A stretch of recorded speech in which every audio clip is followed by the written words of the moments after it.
Queremos encontrar los componentes exactos del vector usando el ángulo que se muestra a continuación.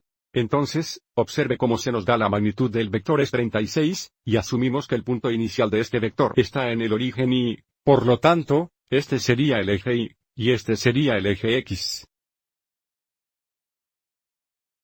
Para el vector V, con una magnitud conocida, que forma un ángulo, θ, con el eje X positivo, entonces el vector V tiene una componente X de la magnitud multiplicada por coseno θ y un componente Y de la magnitud por seno θ. Entonces, el ángulo θ debe formarse con el eje X positivo. Entonces, observe cómo, para este vector, θ no será de 60 grados. El ángulo más positivo que usaríamos para θ sería este ángulo aquí. Eso sería 180 más 30 o 210 grados. O, el ángulo negativo más obvio sería negativo 90 menos 60, negativo 150 grados. Observe cómo, independientemente del ángulo que usemos, el ángulo de referencia sería de 30 grados, el ángulo entre el eje X y este vector. Entonces, para encontrar los componentes del vector P, diremos que el vector P es igual a, digamos, la magnitud del vector P multiplicado por el vector con una componente X de coseno θ.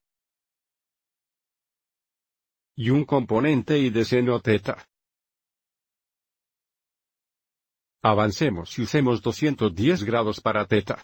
Entonces, diremos que el vector P es igual, sabemos que se da la magnitud del vector P, es 36, y luego nuestro vector tendrá una componente X del coseno 210 grados.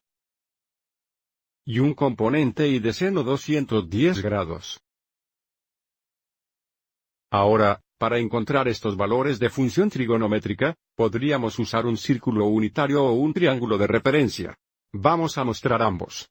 Observe cómo, si dibujamos un triángulo de referencia aquí, tendríamos un triángulo de referencia de 30, 60, 90, que también he bosquejado aquí, y, nuevamente, sabemos que el ángulo de referencia es de 30 grados, por lo que puede etiquetar la pata corta, 1, la hipotenusa, 2, y la pata más larga, raíz cuadrada 3. Pero ahora, como estamos en el tercer cuadrante, donde x y y son negativos, haríamos que esta raíz cuadrada negativa sea 3. Y este negativo observe cómo esto representa la coordenada x negativa, esto representa la coordenada y negativa. Y, por lo tanto, para encontrar el coseno de 210 grados. Usando nuestro triángulo de referencia, tendríamos la razón del lado adyacente a la hipotenusa, que sería la raíz cuadrada negativa 3 dividida por 2. Y el seno de 210 grados sería la relación del lado opuesto a la hipotenusa, que sería negativa 1 dividido por 2.